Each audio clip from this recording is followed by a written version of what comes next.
Hi and welcome to SIG-MOMENT with the review on Star Radio. I'm still your host, Onnoghen and FG. On today's show, we'll be looking at Adeleke's victory at Tribunal, then Onnoghen's case that is still in court, and then also the 2019 general elections, the events that played out in some of the states, and the lessons that we can draw out from the 2019 elections. In the house today is joining me, political enthusiast and analyst, Mr. Ayomide Salvio, to discuss some of these issues. Good to have you around, sir. Thanks for having me. How do you do? I'm doing very great. All right, thank you. Ladies and gentlemen, it's still SIG-MOMENT Weekly Review. Don't touch it. All right, welcome back, and we'll be going straight into the discussions for today.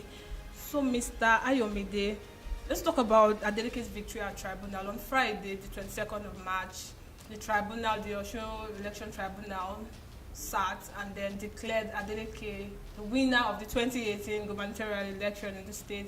Now, what are the implications of these actions and then possible actions that both parties, talking about APC and PDP here, what possible actions would they be taking in furtherance of, the Tribunal decision? Well, I believe the first thing you first look at is the build-up to the tribunal, actually, because initially when the tribunal was constituted, it was disbanded, and then after it was disbanded, there were a lot of brouhaha about the fact that the tribunal was disbanded, and then later a new tribunal was constituted, and then they went to the level of, they left Osogbo for security reasons, and they moved to Abuja for security reasons, and PDP raised a lot of eyebrows concerning it. But then, well, luckily for PDP, if I would say so, they won at the tribunal, and I believe they were able to file their case, they were able to marshal their case very well, because they brought witnesses, whereas INEC did not bring any witness. So the point when INEC didn't bring any witness, that was when I knew that there was a problem somewhere. INEC filed a no case. And what we mean by a no case, which we will see later, is that a no case refers to the fact that there is no jurisdiction, there is no judgment. The issue has no, it's not tenable. It's not tenable. So are we saying, is that in a way suggesting that PDP's claim, INEC is actually indirectly saying that the claims that took PDP to court in a way is right, since they did not have any evidence to go against the claims that took PDP initially to court? No, what INEC is saying is that PDP shouldn't have been in court in the first place. Right. So they have nobody to defend what PDP took to court. And what did PDP take to court? PDP said that the rerun was illegal, in the sense that there were a lot of discrepancies in the rerun, right, and that INEC should have declared Adeleke the winner of the election, and not Oyetola the winner of the election. All right, so right now that we have, we already have celebrations, people have taken to Twitter, supporters of Adeleke, they are rejoicing and all, and then a lot of people do not understand the legal implications of these actions. Are we trying to say that Adeleke is now the governor of Osun State, or is there more to it? Can you just explain this in simple terms for people out there who do not really understand the judicial protocols? Well, what tribunal said is the fact that what the tribunal did was that they deducted the votes that each one of them had at the rerun, at the 7 polling units during the rerun. So they deducted it because they said the rerun was filled with a lot of discrepancies, and so that the rerun is illegal. That was what the tribunal said, that the rerun is illegal, and so they referred back to the initial results where Adeleke was leading. All right. So what's the state right now? What possible actions will APC be taking as regards this case? APC will go as high as the Supreme Court. They will go to the appeal court, and then they will go to Supreme Court. All right. And then if you notice what happened yesterday, there were 3 benches. Right. Normally at tribunal there are 3 benches. At appeal you have 5 benches. The benches refers to the judges, and then at the Supreme Court you have 7 benches. Right. So at the appeal there were 3. Out of the 3, 2 were for Adeleke, and 1, the chairman, was for Oyetola. Right. But then when it gets to the appeal, they are now 5 in numbers. But the issue with the appeal is the fact that it's the same case that they took to the tribunal that they will take to the level of the appeal. Right. So we might not see a large difference in the judgment between the appeal and the tribunal. Are we saying essentially that Adeleke is likely to win at the level of appeal?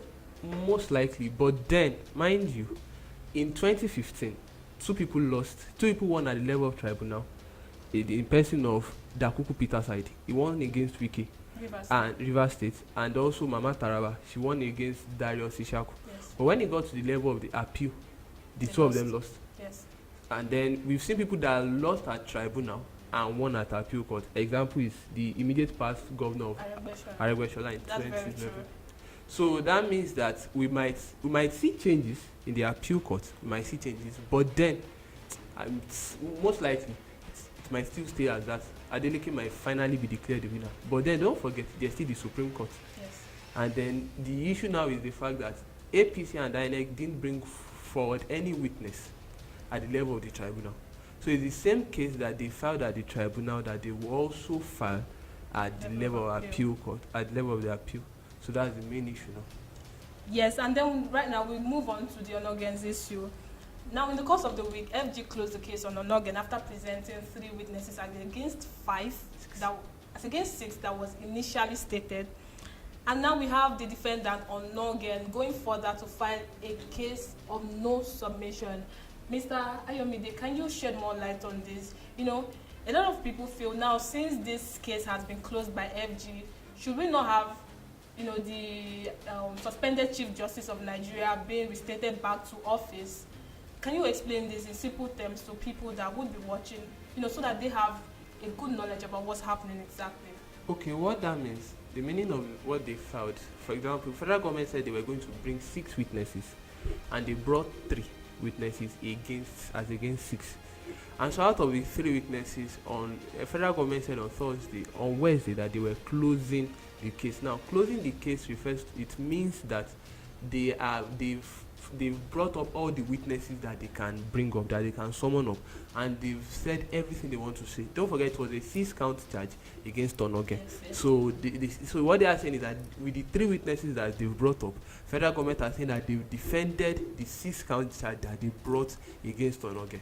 But Onnoghen now is saying that there is a no case. What this means is because one of the things that federal government said initially was that Onnoghen had 55 houses.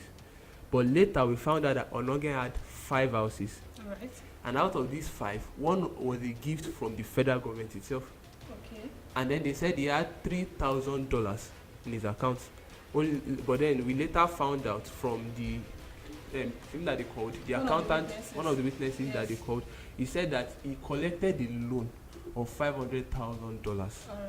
And it was a loan given to him by the federal government. Also, Onnoghen also said initially that his case has been tampered with. The file is submitted has been tampered with. Yes, and he said he submitted 2 files and that they were tampered with. All right. So, and that's why he's saying that there's a no case, which means that there was no reason for the case to have gotten to that level, to have gotten to that extent in the first place. Right. That everything that federal government has saying against him has no basis, that the basis is wrong. It's not tenable. All right. So right now, when that case of no submission is filed, in your own opinion, what do you think? How do you think this case is going to end? How do you think it will eventually be resolved? Because in the course of the week too, Tanko said that he's just an acting CJN, and then, you know, if the case is cleared, Onnoghen resumes office. And all. Do you see that happening anytime soon? Do you see that happening? Well, Onnoghen's removal or suspension had political intrigues. We can't deny that. Oh, the fact. Really? Yes. Do you have backings to these claims? Do I have backings? Well, we are in Nigeria, and we know what happens in Nigeria. So it had, at least, number one, based on the timing. Mr. Ayomide, I would like to think that this is based on your personal opinion. Yes, it's based on my personal opinion. All right, you can continue. So, looking at the timing personally, the timing could have been wrong or was wrong, because it wasn't like the federal government just knew about the fact that Onnoghen had some property that he didn't declare in his assets, as alleged by the federal government. Also, another thing that this case also showed was the fact that before federal government went to court, the DSS, which I believe should be the one to have checkmated him, to have checked him, didn't do enough investigation. That was why they said they were bringing 6 witnesses. They ended up bringing just 3 witnesses. Yes. So enough investigation was not done. So it was like federal government rushed to court. And this is a government that we know that normally they don't obey court orders. So all of a sudden they are now obeying Onnoghen's order. Why? So, but then we will also we can also look at it from another angle. Right. From the angle that why did Onnoghen run away from the Code of Conduct Tribunal initially? Why didn't he go to the Code of Conduct Tribunal? And then the first thing that you will now be told is... And then, sorry to cut you short, Mr. Ayomide, I would like to think, why did Onnoghen not declare his assets properly? Because, you know, it's a false asset declaration is actually a criminal offense, and that was why CCT was involved in the matter. Now, you know, that was why NJC could really not do so much about it initially and all, because it's a criminal offense, and the CCT had to try it. So why did Onnoghen, you know, are we exonerating Onnoghen from everything that is happening? Are we saying in the whole of this occurrences, Onnoghen, you know, is correct, you know, his approach and all the actions that he has taken, you know, have been right all the way? Are we saying that? Actually, this is a two sides. This scenario is a two sides of the coin, in the sense that the federal government looked for Onnoghen's, let's say, his weakness, his weak side. So they latched on his weak side, on the weaknesses, and some of the weaknesses, I've said that of the federal government, in the sense that they were rushed into the matter, and then the timing was actually too close to general election to suspend the CJN, the person that is seen as, you know, there are 3 arms of government, yes, the executive, the judiciary, and the legislative, and the 3 arms are supposed to be independent. And the judiciary is one that is seen as the most, that is supposed to be, is presumed to be the most independent. So it's believed that the judiciary should have been left all alone. So actually, there's no provision for suspension in the constitution.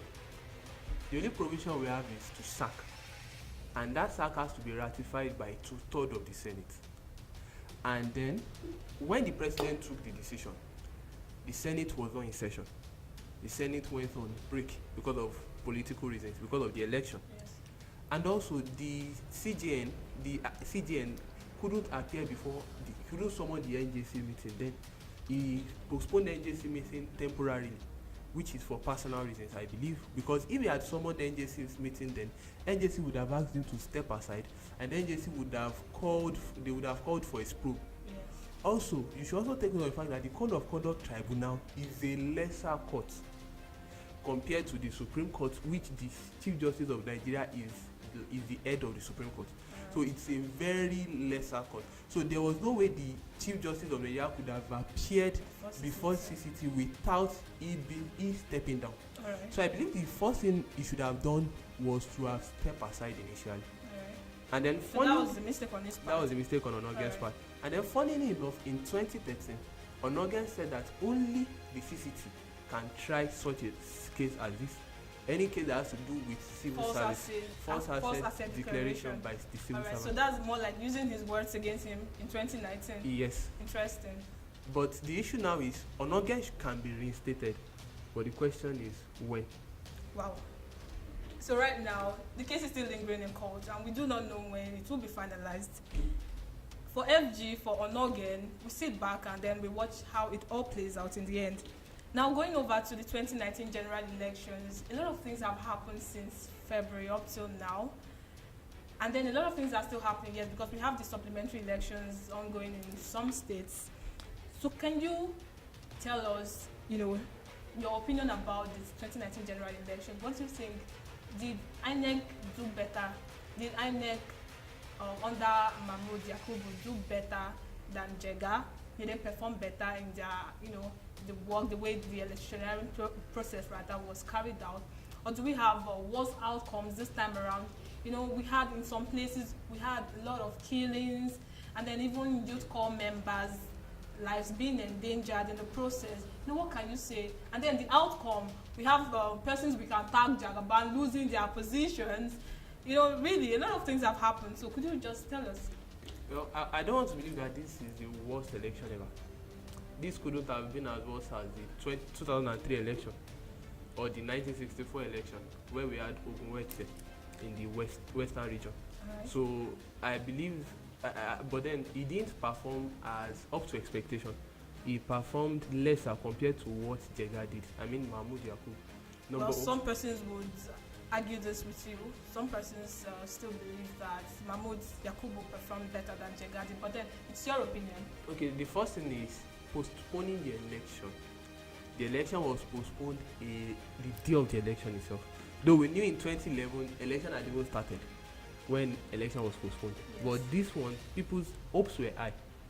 And then only for people to get there, and then they were transferring materials, went for Lagos to Kwara, went for Kogi to Kaduna. Who does that? For example, in Osun East, there was no, or in the whole, I guess in the whole of Osun State, as at 9 p.m. Friday night, because I heard about I overheard someone who said that there was no senatorial material in CBN, in the whole of Osun State. As at 9 p.m. And the election was supposed to hold the next day. The next day. Interesting. So that means if the election had held the following day, which should have been February 16, if I'm right, yes. If the election had held that February 16, we would have had a lot of crisis. A lot of crisis. So I believe INEC did well the following week, the week after. Right. But I believe the postponement should have come earlier enough. Like 1 week notice. Yeah. At least for people that had to travel. Yes. All right. So, but then looking at the security, we can't blame INEC for security. We can't blame INEC for the fact that people died. INEC is not in charge of security. Right. For example, you realize that people in charge of security are actually the military, the police, and a lot of them. But then, the military are only involved when it comes to war. Military are not involved when it comes to in-house thing. You know what I mean by in-house thing is internally. Military are involved externally, because what a soldier knows, what a military officer knows is that kill. That's what a military officer knows. A military officer doesn't. But then the military also is involved in peacekeeping. Is internal affairs not a part of peacekeeping? Internal affairs is part of peacekeeping, but before you can involve military in peacekeeping, that means the police or the civil defense can no longer handle the situation on ground. Right. So I believe we should have had more of civil defense and police officers. And in fact, during election, you are not allowed to take a gun to the polling unit. What about areas like River State, where we had really devastating occurrences that even police could not handle? Yeah. And then eventually it was military to some extent that came to calm the situation, although we have some double standards there. Yeah, we have a lot of news about what happened in River State. All right. Military saying that they just came in to calm the things down. The political class are saying that the military came to write the results. We don't know what is what, but we are waiting for military has already and INEC. They said they will send the fact-finding people, okay. And they've sent them. They were the ones military sent. The army sent. They were at River State yesterday. They met with the governor, and then I'm sure when we look at the outcome of the fact-finding commission, we can now say we can submit that okay, this was the role that the military played in the election. But we know right from day one, right from the onset, that the election in River State has never been that peaceful. If you remember, the election that brought in Senator Magnus Abbey, it was even shot in the midst of the election that he had to be flown out of the country. So one of the things that you realize is the fact that election in such states actually might have required the involvement of the military intervention. But not that military should go to the level of writing results as we saw it. It's still a rumor. We don't know how far true it is. But then I believe there are a lot of lessons to be learned from the 2019 election. All right, but then aside being a rumor, there was a video clip I came about where military was beating up civilians, and then a lot of people were trying to just give their opinion about what happened and all. And I am of the opinion that whatever must have transpired. Now, these persons, from their claims in the video, they claim they are INEC ad hoc staff, and then the military was sort of oppressing them and all. Well, we never can tell. It could have been doctored or something. But then, no matter what happened, whatever transpired, I do not think that the military should, be involved in assaulting civilians. So I have an issue with that, really. So we still have other claims, that irregularities in military actions and all. I really do hope that the fact-finding group would give us a more tenable reason, give us evidences and all. Yes. So now going further to the young aspirants at the 2019 election, Federal Mogalo Showere, who in total could not poll more than 10,000 votes at the presidential level. yes, we have a not too young to run bill. We have a lot of these persons coming out. Even Banky W in Lagos, he lost. Now, what would you say, what can you say contributed to their loss, in the 2019 poll? And then what advice would you give for 2023? I believe there are a lot of lessons to be learned for the younger folks in this 2019 election.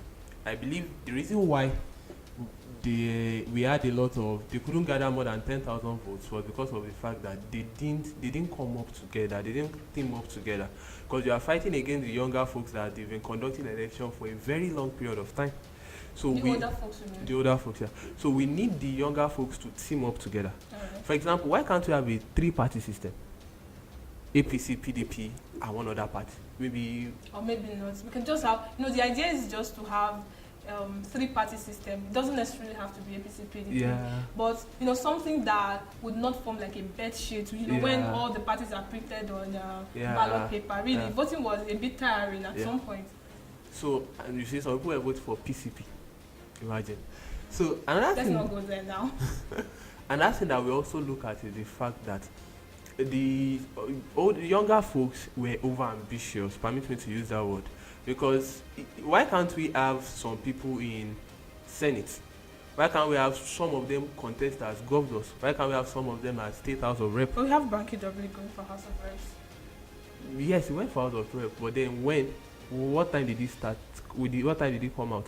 He came out few months to election. Nobody knows his party, MNPP also, I guess.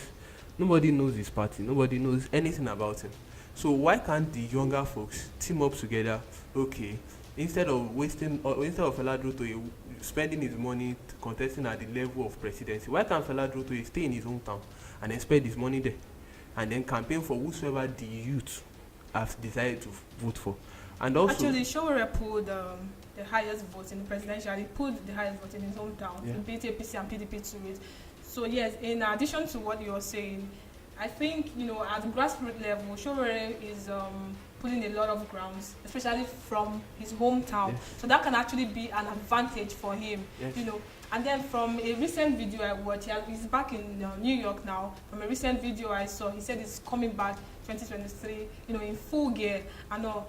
Yes, in addition to what Mr. Ayomide has been saying, a coalition would actually do the younger folks, a lot of good and all. And then I think INEC should work on the number of registered parties. We have so much. We have so many rather. We have so many parties being registered, and many of these parties, we do not even, get to have a close interaction with them. You just go to vote and then you see them spread on the sheets. All right, so we're talking about Showore coming back, in full gear for 2023 election, just as he has said. So when is he coming back? Well, we wouldn't know, but then we know that most of them who have tried their hands in the 2019 election would most likely, come back bigger, stronger, and even better for the 2023 election. But right now, we do not know their plans, and we can't tell.